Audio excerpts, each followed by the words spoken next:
since I laid my eyes on you, my baby. I just wanna make your dreams come true, my lady. If you low, I'll lift you up.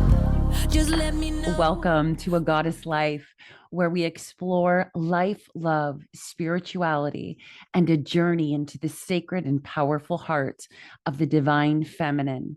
You are a goddess, and this is your life. Let's dive in to this week's episode. All right, we're talking about the new moon in Gemini. Gemini. We're talking about the new moon in Gemini. It's funny because Gemini, Mercury moved into Gemini. I think Mercury rules Gemini. I could be wrong, but it's about communication. So it's so funny that I've got that in opposition. Gemini,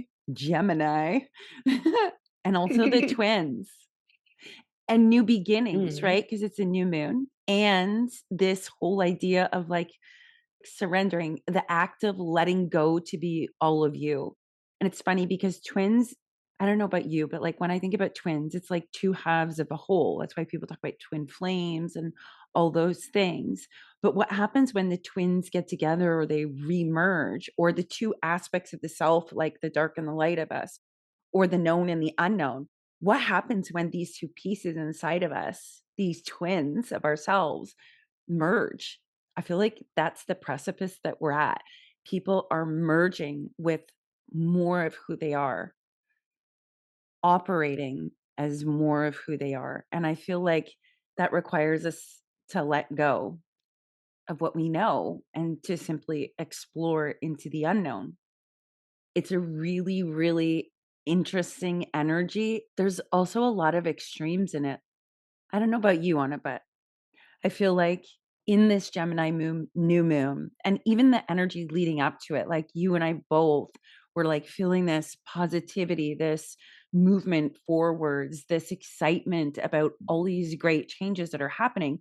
And we were also, both of us, and I'm sure a lot of other people in the collective and our listeners are also experiencing at the same time all those letting go of all the other things, or what was known, or all those contracts that we've had with ourselves that asked us to be only a part of us. So I feel like this is the merging of the twins within, the masculine and the feminine, right? They're twins. Mm-hmm. The sun and the moon, they're twins. Your light and the shadow, they're twins. And with Mercury here, you know me, Anna, I have a lot to say. And sometimes I have to call myself back and just sit and listen and be with it. So, it's very interesting to notice that people are becoming more vocal. And I feel like I'm really more aligned with those who are becoming more vocal in that total act of being fully more themselves, versus the energies that are more vocal in terms of angry, hate, extreme this, extreme that, left or right. I find them not able to tolerate those energies anymore. But people who are merging, like this beautiful merging of themselves, it feels so natural. It feels so natural. What have you been noticing? The same. It's easier with what is Saturn that went into Aries this weekend, and just a shift that it's easier to see the darkness in yourself without it being sort of a bad thing, because it never is, but it can be really painful. And to sort of get this merging of the light and the dark, or like so above, so below, within, without, like all of those things, you need to be willing to see it. Yeah. And by doing that, you have come so far. Yes. I want 100% yes to all that. You do. You come so far. And what's also true, you can soar a lot higher because you've got more of your wingspan to be able to utilize. And you can sit with deeper energies or greater aspects or dynamics because you're so much more of you. I just keep hearing it's about being more of you, not needing to put that shadow in the corner and say you're bad or judge it or shame it, but just to be more of you. Like, we're all human beings. We all make mistakes. We all F up sometimes. We all say things we wish we didn't. We all second guess ourselves. We all have doubt at times.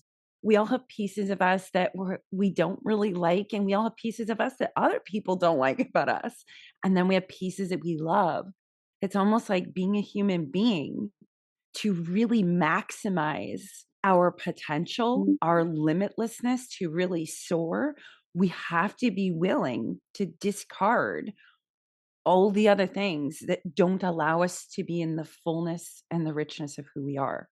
I feel like that's what this new moon is about, and it Mm. feels so good. It It really does. feels good, it feels good, just to throw some little tunes in there. It feels good, right? It feels good to be all of you. It feels good to know we have a safe space to even be able to be all of us without needing to label it as, "Oh, you should be ashamed of that," or, "Oh, you shouldn't be that." To know that you have a safe space to literally be all of you in the light, the dark, the shadow, the up, the down, the mess, the perfection, whatever it is. Man, that's priceless because you can do anything from that space. Yeah, and to hold grace for yourself, because when you think about the parts of yourself that you don't like, I have so many parts still that I don't even dare to look at, but mostly because I'm ashamed. And there's nothing to be ashamed of, really. But I try in my life because I make mistakes every day. And instead of thinking that, oh, I should have done something different, oh, I didn't have to say that, I am trying to, and again, I'm not doing it, I'm trying to see the bigger picture and taking the higher road in every situation, and just to see the bigger picture and do the best I can with what I have in this moment, because tomorrow I might see the situation different. In a month I might be a different person, and in a year I might have a completely different life. But like today, right now, this is how I view it. Yeah. That's so powerful, and you said something there that stuck out for me. You said a couple things. You always hit the nail on the head for me, Anna, and just to expand on it a little bit, it's true. What I do right now, and whether I shame myself in this moment or whether I say it's going to be okay, I'm never going to get to be that version of me that's a completely different life next year if I'm not willing to evolve in this moment right here, to open to a different concept here, to not sweat the small stuff. Because if I could have said something different in that moment that's already passed, I would have. Otherwise, I wouldn't be in this moment. The beauty of this moment is because I perceived that moment, I can make a different step or a different action in this moment. So I feel like that's really important because if we just keep doing what we always did and we never have awareness and we never come into that, I don't know, it's just like I feel like it should be common sense that we have that awareness. And that sounds terrible because me too. I make mistakes all the time, and I don't always have that awareness. But at the same time, I feel like that should be our common sense, having an awareness that this is just a moment. This is just passing. Everything is going to change. It's inevitable it's going to change. There's nothing but change that is the only constant in evolution and in every moment and every breath of our lives. The other thing you said that really stuck out for me, and I wanted to stop you in the middle of it on as soon as you said it, I wanted to say, "Nope." And I stopped myself because I thought, "No, I need to hear this because she's gonna unfold it beautifully," and you did. You said, I'm trying to do the best that I can in every given moment. I'm not doing it. I'm trying to do it. I'm trying. But the truth is, you are doing it because you're trying. If you weren't doing it, you wouldn't be trying. Mm. So there really is no trying to do something. You're in the midst of doing it all the time. The moment you put an intention or have the awareness or are selecting things to work on. I don't think it's about I'm doing it because I think it's in the trying and even in the perceiving, even in the thinking about it, even in the pondering or the journaling of it. In those moments, you're actually doing it. We say trying because we're looking at like an outside or, oh, there, I'm like this now and it's done. But that never ever occurs. And when you hit that moment, you just evolve into something else too, right? It's this beautiful, never ending flow. But I wanted to stop you right there and say, Anna, no, you are doing it. That's what I wanted to say. You're not trying, girlfriend, and you're not doing it. You are doing it. Every breath you take, you are doing it. I am doing it because there really isn't a roadmap that we all get to follow that will work for everybody. I feel like we all have our individual roadmaps. Oh, this makes so much sense this morning because I kept hearing rise together. And a new moon is perfect. We do want to rise together, not because we're all the same or have the same views or any of those things. The reason why it's so powerful when we come together and we rise together and expand together is because we all bring different things to the table. And we can have a conversation where I might say, "Hey, Anna, no, you are doing it," so that it amplifies your rising into it and the affirmation of what you're doing just because I had a different perception of it. It doesn't mean your perception was wrong, but that's the beauty of rising together is we get to illuminate things together, strengthen and rise together. And yes, it's you and me here in this moment, but it's also for the listeners and the viewers too, because I promise you, there's nobody on the face of this planet who has not thought and said all those exact same things. I have too. I'm trying to do this. I'm trying to do this. It always felt like I was never doing it. But the truth is, in the trying, I was doing it. We think about that, Anna. I'm pulling that out because I feel like I know I struggled that a long time. I'm so glad you said that because I think so many, including myself, have a perception of everybody else have it together. Everybody else, they're so perfect, they can do it, they don't do anything wrong. And of course, I see other people doing wrong, but I don't I don't make a fuss of it unless it's to me, of course. Right. But notice you don't make a fuss if they're Mhm. making a mess. But when you feel like Mm. you've not done something perfect, then you make a fuss over you. And here Yes. we are, 8 billion people all doing the same thing, perceiving everybody outside of us to be perfect.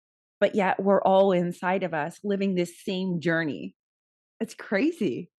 There are times where people just have had misperceptions about what's perfect and what's not perfect. It's kind of like behind closed doors in somebody's house. Outside the house, you might see it in a certain way because it's a certain persona that's put out there. But when you go behind the closed doors, 9 times out of 10, it's not a reflection. The two don't correlate energetically or in any way, shape, or form.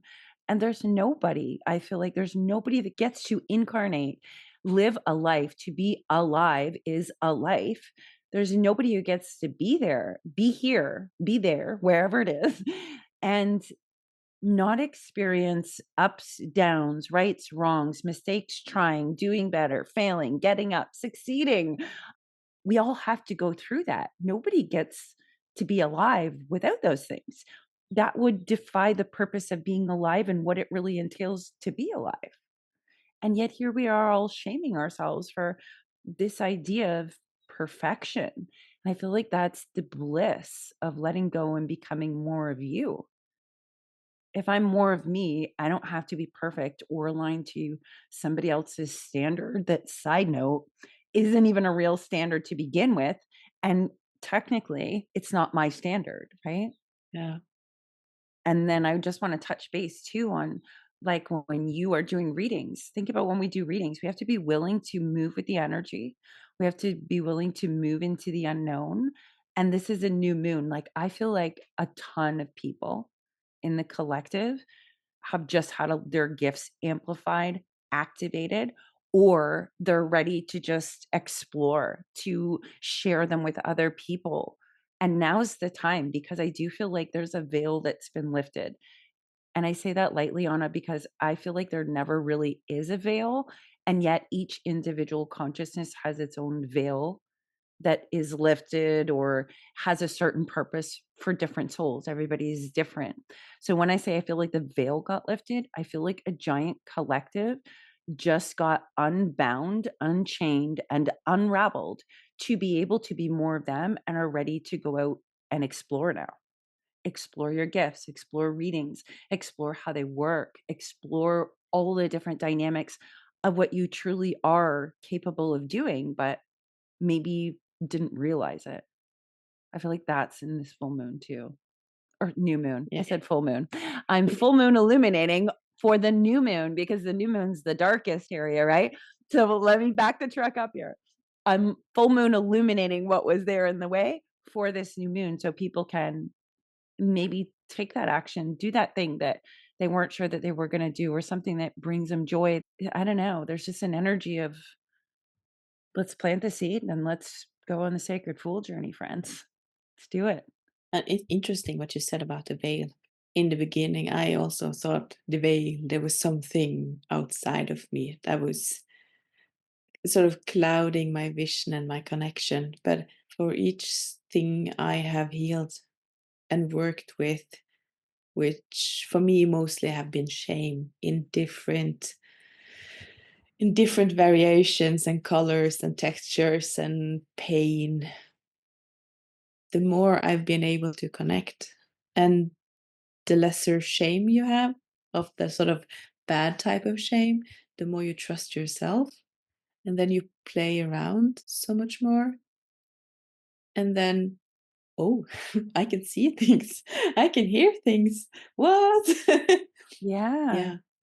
Yeah. I found the same thing as well. It's funny because I always felt like I didn't want my gifts to be any more open because I always felt like I was sensing, like after Ava died, that whole process. And when I started doing my shadow work and I started moving through all those darker, shadowy areas of life, when I did start to open up, there was like this point there where I felt like I was seeing there was no veil. And I thought I need to start putting a veil there or set business hours with spirit, which ultimately propelled me into being able to teach and breaking it down and seeing and sensing those things for other people. I just feel like every time I've worked with a goddess as well, like working with the Mahavijas, working with really any background or cultural references of goddesses, all of them hold significance because they're an aspect of who we are. So like you could attune any goddess to any aspect of shame that's aligned with that goddess archetype, their persona, whatever that is providing for you. And in addition, you could use any of the feminine goddess archetypes for any of the connecting that we do as well. So, realistically, goddesses allow us to tap into aspects of who we are, to see that the more of who we are and rid ourselves of that shame, of that guilt, of that feeling like we're less than, of all that angriness. If we can do that, everything becomes clear. And maybe it becomes clearer because we're more of who we are. And we don't have, is the veil really, there's a veil between us and spirit? Or is the veil really, there's some shame between your natural connection of who you naturally are and are already connected to it? So, really, like if we're going to blur some lines here, I kind of feel like, is the veil between us and spirit? Or is the veil actually just shame, darkness, guilt, limitations, things that have been placed in the midst of or in between us and our spiritual connection? Because like Anna, for me, I feel like, and I felt like this for years, you can't not be connected to spirit. You are spirit. It is always there, no matter what. Every minute, every breath, every day, the past, the present, and the future. This is null. It's like there's no conversation or explanation needed for it for me because I feel like that's naturally who we are. And you can't ever not be connected because it's what you are. And yet we move through all these phases of like these veils. And you hit it on the head there. You said, the more I worked on shame, and I healed this aspect of me, suddenly I could see clearer. Well, that's just because you had a veil of something like that in the midst of it. And I feel like that's what a lot of us are doing. We're realizing this idea that what's in the way? You can dream about where you want to go and what you do as much as you want to, but what's in the way of it? Because the second you remove something out of the way, you do see clearer. The connection is stronger. we're more decisive, we're more confident, we have a better understanding of who we are, and we're more of who we are, because all those boxes of shame and guilt and veils are not who we are. And that's why it feels so disconnected and so bad, because it's not who you really are. Interesting. I didn't expect to have all that come out. Maybe it was gold. Was it gold? I love it. I love it when we're just Yeah. dropping in gold. And that's the beauty of real, raw, honest, unabashed, unapologetic, and unfiltered conversations. Sometimes they provide us with what we need, even though we didn't even know we needed it, right? Sometimes when I go back and listen to some of the episodes there, the one in particular, I had this moment where I was like, wow, I really needed to hear that. I can't even believe that came through. And it's just awesome. But notice what it requires. It requires us to just be us, unfiltered and unapologetic, and all of us, right? Cognizant of all of us and embodying all of us. And I feel like that's what you and I have created here. And that's the purpose, is a space that is both a sanctuary, but also a container of expansion, to deepen, to rip off the band-aids of all the stuff that isn't even ours to begin with, to deepen that connection, to come into a greater sense of self, because that is where the richness and magic of life is truly felt and experienced. So darn good. And as you said, it's like spirit is everything, and we are spirits. And if someone had asked me if I would want to go back to not feeling, not knowing anything, I would say no. Hell no. Because it's so good. It just, I can't put words to it. It is what makes my life sparkle almost. It just gives such a depth to everything that happens, and just to see both the good parts and the sort of the bad parts in my life, what great meaning they have, and knowing that, oh, it doesn't just mean this one thing, it means so much more. It's almost easier in a way to handle the bad parts in life, the sad parts, the disappointments, because I know there's so much more behind it. Mm-hmm. And I feel like that brings relief, peace, integration, understanding, and expansion. It's a sparkle. It's the same for me. I would never go back. Losing a child, I feel like it's the worst possible experience. I wouldn't wish it on somebody who hated me to the ends of the earth. I still would not wish that on them. And yet, in the next breath, I'm going to tell you that birthed all of me. That was like where all this shit that really wasn't me to begin with started to crumble. And it's a process. But that's my sparkle. That's what makes it so incredible, is to see all those spiritual nuances, to know that, our conversation here actually spans this beautiful, I'm seeing a spider's web, a net of light. And anybody that all of our listeners who listen to her are going to be able to find a piece or a place in their own net of life, in their own consciousness, where it rings true with them. And that's the beauty of it. That is the sparkle. That's the magic. That's being in sync. And of course it's sparkly. Of course it brings sparkle to your life, because one, it gives meaning. What's the point of going through life if there's no meaning? And side note, life is not fun when the meaning we've assigned things is very limiting, detrimental, negative, or anything like that. That kind of meaning is just soul sucking. But when you throw spirit in there, it's the sparkle of you, your essence, and the essence of all things connected. And God, I would never go back ever. I only want to. I'm seeing like, those old carts on it, where the wooden carts and somebody picks up the two handles on it. It's kind of like the wheelbarrows, I guess you could say nowadays, but they pick it up and they just go running in the wheelbarrow race. That's what I'm seeing. Like, let's get our carts and let's just catapult forwards, because it's so good. It makes life worth living. It allows us to know that We don't need to sweat the small stuff. That yes, in this moment it may seem like it means this, but it actually means 10 other things that are much more vast, much more healing, and much more profound. And in this way, I guess it requires trust, right? You got to trust you in order to trust spirit. And you'll never trust spirit if you don't trust you. And that's the whole purpose of the beginning of a journey with spirit, right? You're learning how to retrust yourself because spirit is you. You are it. They're not separate. And this is so good towards the new moon Oh, that we yeah. have today. Trusting yourself, trusting spirit, Mhm. trusting the new beginnings. And it's interesting too, because that's always the question. You know how when you go and you connect with other people and it's like, oh, I don't trust that person. Like if I said to you, Anna, do you trust me? That's a trick question because it's not about whether you trust me. It's about whether you trust you enough to know what is the right path or the right way or what rings true for you. It's not even about trusting another person. It's whether or not we trust ourselves. And I feel like there's such great, profound safety in that because you never worry about people being negative to you or being untrustworthy because that's kind of like a fear thing like, oh my gosh, that person might be lying or whatever. To be in that space is really an indicator that you don't trust yourself. Again, one more profound reason to dive into the magic and the sparkle of the divine of spirit, which is the magic and the sparkle of you.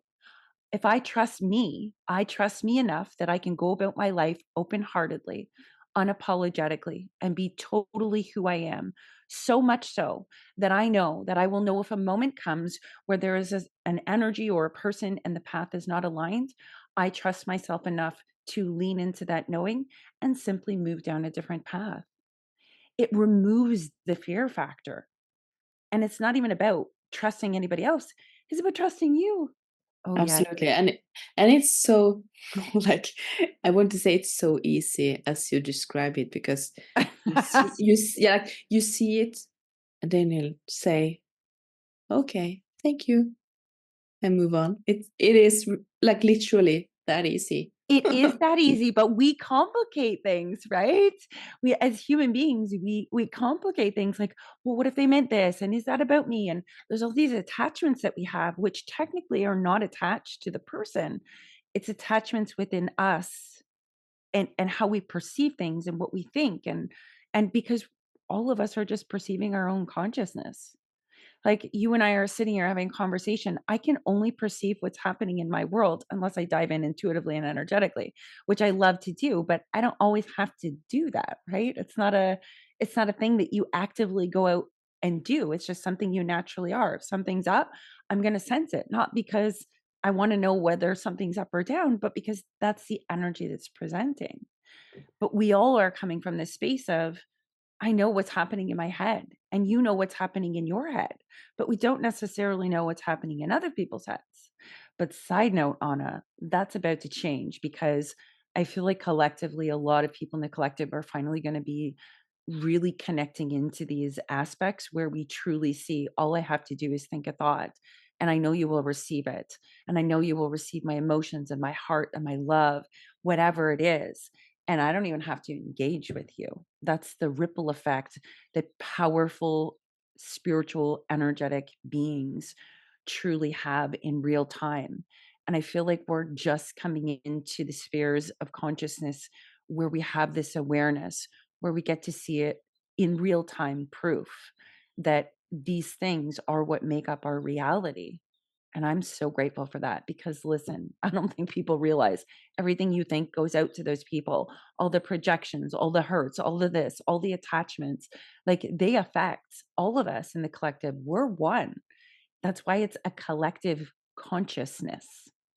And what happens in the consciousness is directly connected to the unconscious, which not many people can see. But if you tune to the energy, you can pick up the unconscious like that.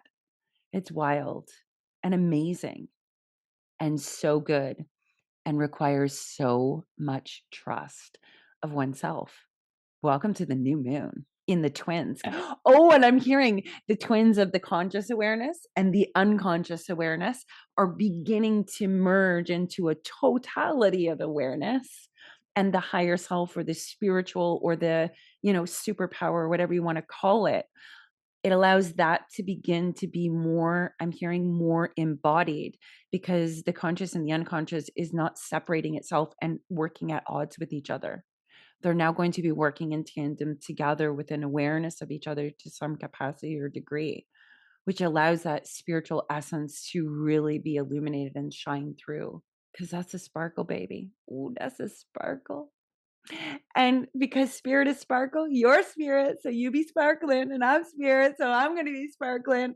And everybody else is suddenly tuned into it. It's going to realize that they're sparkling too, because it's the spirit and the essence of who they are. Let's plant the seeds. Let's get this show on the road. You know what I mean? Let's move in these expansive ways, because the divine never tires of revealing, blessing, giving, showing, expanding, sharing. The divine never tires of that, because that's what we're here to experience. Well, this is a new moon and a half conversation. Are you feeling a little bit like, okay, let's do this? Yeah, I'm feeling ready. Yeah, I feel ready too. Yeah. Yeah, I feel ready. So I feel like maybe that's just it. Let's just let go and just go on the road of being ready, perhaps. It's an interesting conversation, Anna. It always is with you. And I'm taking that in all the right ways. And same, likewise, ditto, right back at you. It is. And maybe that's the way it's supposed to be. Who wants to have conversations that are boring and the same old crap? You Not know, me. not me either. I also sometimes, Anna, I think about this too. Like, if we look at, there are 8 billion people in the world, that's 8 billion different perceptions, experiences, feelings, expressions, light and dark. That's 8 billion of them. Why are we all trying to do the same thing over and over and over again when we got 8 billion beautiful people incarnated here to fully express themselves in life? That's so rich. It's so rich. It has such depth. It has such nuance to it. We could learn so much from each other. We could expand so high and far. And that's not to say we're always need to be looking forward at the future. We can only experience the richness of that in the moment. Like me being able to sit here with you in this moment and just listen to you, Anna, and just perceive you and just take in your experience and how it's felt for you and what it looks like. And to be here also with your higher self at the same time, be aware that both of us are in that capacity too, as well as our guides and loved ones and angels and whatever it is that shows up for us. And the goddesses, there's such a richness to it. There's a fullness to it. It's fulfilling. And maybe it's fulfilling because, one, you're awesome, of course. But just to kind of touch on those different facets that I was just describing, perhaps it's fulfilling because I'm perceiving it from the multiple dimensional aspects of it, which makes it rich, which makes it like just drip with such love, meaning, truth, authenticity. Yeah, I don't know how else to describe that. It has depth, therefore it feels fulfilling. And sometimes things that have depth don't feel fulfilling. But, I don't feel like I really need to go there because I don't know anything that's had great depth that wasn't fulfilling. What's your thoughts on that?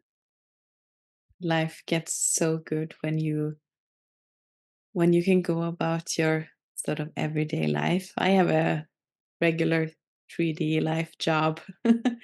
And to do that job and to feel that you are supported, you can sort of feel the hand on your shoulder. And before meetings, you can call in your guides. You can feel their presence. You can sit in a client meeting and just, I can feel that this person has something, and just call in some of the guides that you think will be for the best for this person. And you can watch the guide work on them Mm-hmm. while you are sort of doing your job. And that gives such satisfaction. And also to keep them with me during the day when tasks might be really hard or heavy, and just knowing that they're there supporting me, and knowing there's a reason why I'm working with such heavy things here. What can I learn from this? How can I view this in a different way? How can I sort of elevate my sight here? Yeah, how can I be sort of the peace factor into what I'm working with? That's so good. As you were describing it, I could see it. I could see exactly what you're describing, and I say that because your ability to articulate it is very, it's so clear. It's fully, clearly, totally there.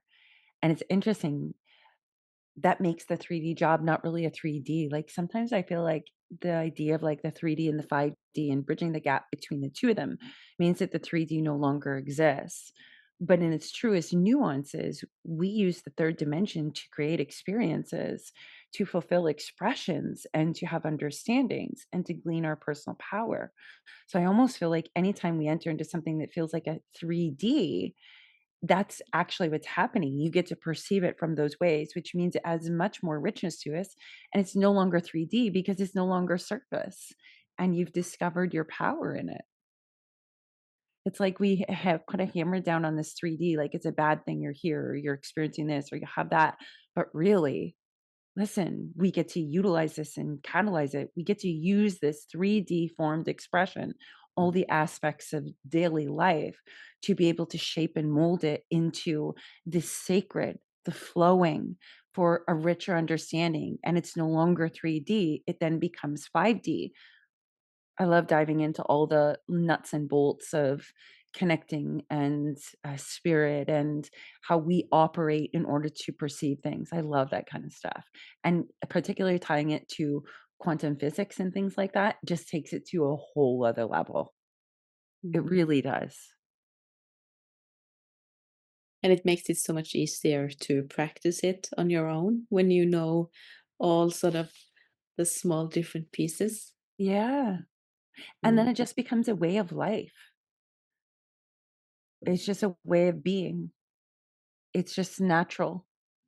There's a natural flow. It's so, so amazing.